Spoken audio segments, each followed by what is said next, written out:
Afternoon po. Yes. When the President hinted about modified quarantine last night, may you please clarify for us kung ang ibig sabihin po ba nito is magkakaroon ng changes sa ECQ or Enhanced Community Quarantine before May 15? Or is he talking about the scenario after May 15? Or yung tinutukoy na po ba ni Presidente ay yung GCQ?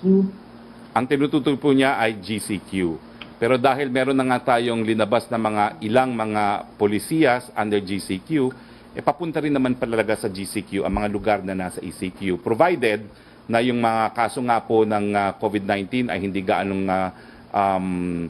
bilis ang pagtaas at sapat ang kakayahan ng ating mga health sector na magbigay ng serbisyong medikal.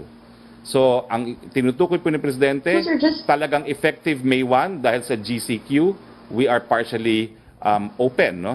So, nagkakaroon ng malaking pagbabagyo dahil lahat ngayon ay nasa ECQ tayo. At come May 15, magkakaroon po ang desisyon kung yung mga nasa ECQ ay magiging GCQ na rin. Sir, just to set the record straight for everybody, so yung mga mga residente na under ECQ yung lugar nila, wala po tayong aasahang modification in the next days until May 15. Tama po yan. Yung mga lugar na under ECQ as is where is. At kung naalala ko, no, may mga ibang probinsya na hindi na ngayon nasa ECQ na nung unang anunsyo ay sabi nga natin subject to verification, no. So may mga ilang probinsyang natanggal po diyan, no. Yung Capiz at saka Aklan, naalala ko, isa yan sa mga probinsyang natanggal. Ang Davao del Norte at saka Davao del Oro ay natanggal na rin doon sa area ng ECQ. Pero ulitin ko po, ang buong Iloilo ay kabahagi pa po sa ECQ.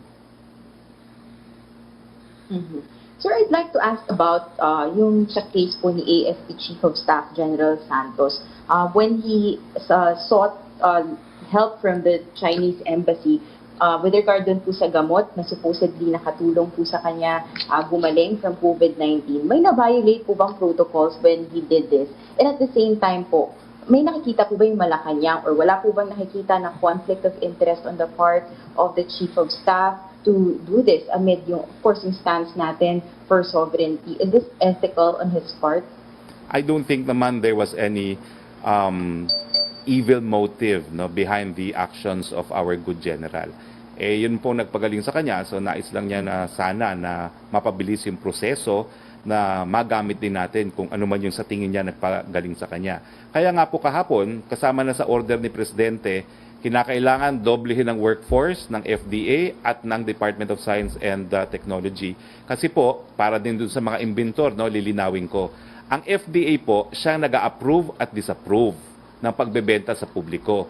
Pero ang paggawa po ng clinical studies, hindi po yan katungkulan ng FDA. Kung pribado po yan at may pera naman at kapital, sila po ang magkukomisyon ng mga pamantasan na gumawa ng clinical studies. Pero kahapon nga po, rineport din ni Secretary De La Peña yung ilang mga gamot na gobyerno na po ang nagbayad para sa clinical studies, no? Yung coconut oil at ilang mga gamot na kabahagi po sa Solidarity Trials, pinondohan na po yan ng ating gobyerno mismo. So, yan po ang marching order ng Presidente, no? Pabilisan natin yung paggamit ng posibleng mga gamot, doblehin ang workforce ng FDA at ng DOST, at meron pang pabuya ang Presidente, hindi lamang para sa makakadiskubre ng bakuna, kundi na rin sa makakagawa ng mga locally made respirators. But Secretary, ito pong specific drug na ginamit po ni General Santos, nakapila na po ba siya for FDA approval at this point? Hindi ko lang po sigurado, no? Pero I would encourage kung sino man po ang mag-i-import niya na mag-apply na po sa FDA dahil ang pangako naman po ng FDA, meron tayong simplified process. Unang-una, kung meron na po yung rehistro sa isang foreign country at pangalawa, kung ito naman po ay classified as traditional medicine, no? Meron po tayong ibang proseso ng pagrehistro niyan. So I would encourage siguro na itong mga ganitong gamot ay isumitin na natin for registration sa FDA. Thank you, Secretary. Next question, si Yusek Roque. Yes, Secretary, galing kay Girly Linaw of FOCAP. Ito po ang tanong niya. Reaction daw po to Justice Antonio Carpio's suggestion for the Philippines to hold joint patrols with Vietnam, Malaysia, and even Indonesia in the South China Sea. Ito po yung quote ni Justice Carpio. It is very unfortunate that China is doing this during this pandemic. Sinabi po niya ito sa isang media forum, we are battling a pandemic that came from China and China is taking advantage of our difficulty right now. It's time really to talk to our neighbors, Vietnam and Malaysia, and perhaps even Indonesia, that we should conduct joint patrols now. We will be sending a message that China cannot pick us out one by one. We are united. Suggestion well taken, although we do not agree po with the personal opinions of Justice Carpio on what China is doing. But the suggestion on joint patrol is well taken. It will be considered. Next question, please. Si Joyce Balancio. Joyce. Okay, bago siguro si Joyce. Yes, sir. Joyce. Yes. Sir? Go ahead, Ayan, Joyce. pumapasok na po. Okay, Yes. okay. Secretary, just to clarify dun sa mga listahan ninyo na still prohibited under ECQ and GCQ, dun sa mass gatherings, kasama po yung religious activities. Kasama pagsisimba pa rin po ang pagsisimba. Opo, kasama pa rin po. Okay po. And then, Secretary, doon sa video na pili kagabi, I heard Secretary Roque was recommending to the President yung pagkakaroon ng mobile clinics per LGU. Was it something recommended by the IATF and approved ba to ni President Duterte? Yan po yung naging report lamang, but I can see the advantages of mobile clinics, no? So yan po ay pinag-aaralan. Apo. And then you mentioned, sir, dun sa higher education institutions, papayagan na sila skeletal workforce this May. Meron na rin po bang final approval ng IATF when it comes to date or month ng opening of classes? Na finalize na rin po ba yan? Will it be August or September? Napag-usapan po ba ito? Well, the September recommendation remains subject to final approval by the Department of Education, Culture and Sports. Okay. I'm asking, sir, because some private school groups like Federation of Association of Private School Administrations, they said that they will start the school year in the usual month of June, kahit po may ganyan na tayong pronouncement na may recommendation to move it to a later date. And they will implement a blended learning, paghahaluin po yung online learning and traditional face-to-face. Is it something that the palace is aware of, or okay ba tong ganito, or dapat hindi mo na sila magpatupad ng ganyan? Malinaw po ang desisyon. Yung mga higher education institutions, po pwede lang po sila mag-skeletal force para po tapusin yung academic year at para po dun sa tinatawag nilang, may bago na po silang tawag, hindi lang online. Ang tawag nila ay flexible learning.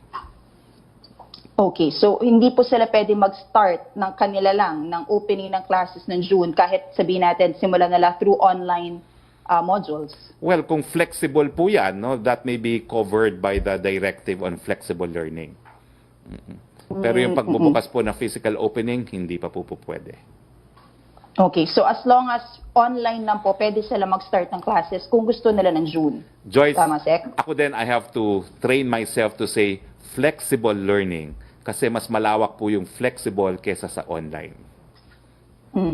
Okay. Last na lang po for me, Secretary. May isa pong consumer group na nagsasuggest kung pwede sagutin ng gobyerno yung nakokonsumo ng mga mahihirap nating kababayan, yung mga nasa 100 kWh or kilowatt hours. Posible po ba ito, or is the government looking into this suggestion? Well, ang alam ko po, no, merong voluntary program sa mga electric cooperatives na sinasagot voluntarily ng mga electric cooperatives yan, no? Pero under 50, no? And it's on a voluntary basis, no? So, yung suggestion po siguro nila ay pag-aaralan, pero ngayon po walang ganyang desisyon. Thank you, Secretary. Yusek Roque? Okay, dalawa po ang tanong ni Jopel Peleño ng DWIC. Marami pong mga senior citizen na nagtatanong kung kailan daw po may bibigay yung kulang na 1,000 doon po sa kanilang 2,000 monthly pension increase. Sa kanila, no? At ang sagot po ay gumagawa po daw sila ng mga actuarial valuation na mas maaga kaysa doon sa kanilang originally scheduled para tignan po kung kailan ma-release yung 1,000 na yan. Wag po kayo mag-alala, kinakalampag din po natin ang SSS dyan. Second question niya, hindi daw po ba pwedeng maisama sa SAP ang mga SSS pensioner na tumatanggap lang po ng 1,500 hanggang 2,000 pesos na monthly benefits? Kasi marami daw po sa mga small-time pensioner na ito ang hindi pa rin nabibigyan ng tamang suporta ngayon ng kanilang mga kaanak dahil wala rin po silang kita o hanap buhay dulot pa rin ng ECQ. May kaawa-awa nga daw pong lolo na nabilanggo dahil allegedly sa pag-aamok matapos na hindi daw po mapabilang sa SAP. Ako, talaga naman pong naintindihan po natin ang hirap ng buhay ngayon. No? Ang original na guidelines po ng ating DSWD ay yung mga retirado na tumatanggap nga ng pensyon kahit ganong kaliit ay hindi dapat makatanggap. Pero meron naman po yung case-to-case basis na evaluation. No? Kung ang natatanggap lang ng isang buong pamilya ay 1,000 pesos na pensyon ng isang retirado, siguro naman po mapapasama na yan. So, naintindihan po namin ang inyong predicament at pag-ugnayan po tayo sa DSWD o di naman kaya sa aming tanggapan kung sa tingin ninyo ay entitled ang buong pamilya nyo sa SAP. Bagamat merong 1,000 or 2,000 na pensyon ang natatanggap ng isang miyembro ng inyong pamilya. So ng bandera, yun daw pong nangyaring gathering ng mga naka-quarantine na OFWs ni Miss Mocha Uson, hindi ba daw po maliwanag na pag-violate ang social distancing efforts ng government dito, especially na napaka-at risk ng mga OFW sa COVID-19 dahil nanggaling sila sa iba't ibang bansa na there are cases of the deadly virus. Na-defeat din ang purpose ng quarantine, which is to isolate everybody and ensure yung mga possible po na nahawaan ay ma-identify. Can we educate even officials of government on how social distancing works? Wala bang liability si Ms. Uson dito? Salamat po.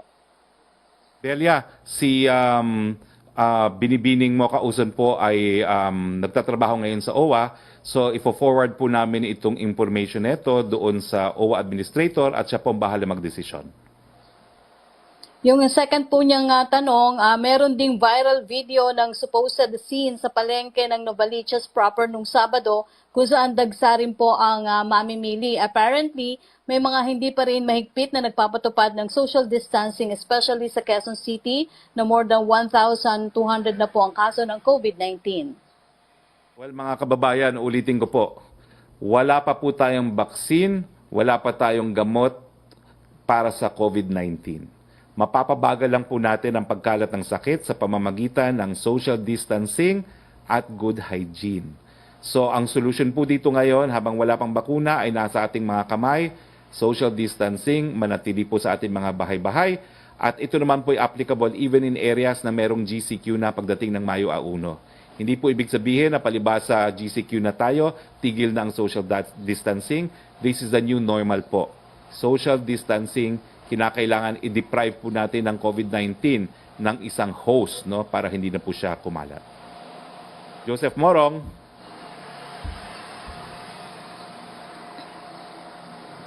Wala pa rin si Joseph.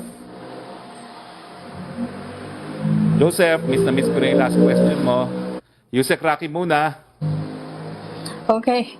Secretary from Rose Novenario ng Hataw, sinabi daw po ng IATF noong April 15 na may sapat na supply ng kuryente sa Luzon sa panahon ng Luzon-wide ECQ at libre daw po ang kuryente ng Marso at Abril sa mga nagkonsumo lang ng hanggang 50 kilowatt hours sa mga electric cooperatives. Pero bakit po mula nang i-announce ito, lagi na lang pong nagba-brown out sa Oriental Mindoro na tumatagal ng hanggang 12 oras, halos araw-araw mula noong 1 linggo at walang paliwanag ang Ormeco sa ganitong sitwasyon? Well, riniriterate ko po na sapat ang supply ng kuryente, no? Pero pinagbigay alam din po namin sa DOE kung bakit ganitong nangyayari sa Ormeco. Hindi po dapat ganyan, no?